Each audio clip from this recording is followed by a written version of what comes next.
Duluth, Minnesota. You know, Duluth Trading Company. We're gonna check out this scenery here. We're at the boardwalk and there's a little lighthouse out there. I've always wanted to run to a lighthouse, so we're gonna check it out. We're gonna get a little run in. Let's get started.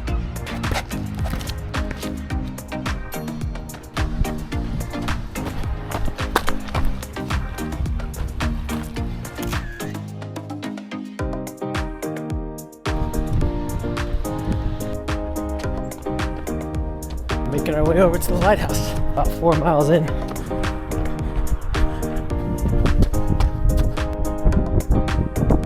That was lighthouse number 1, and there's lighthouse number 2. But it looks like we have to go across the lift bridge to get to lighthouse number 2. Made it to lighthouse number 2.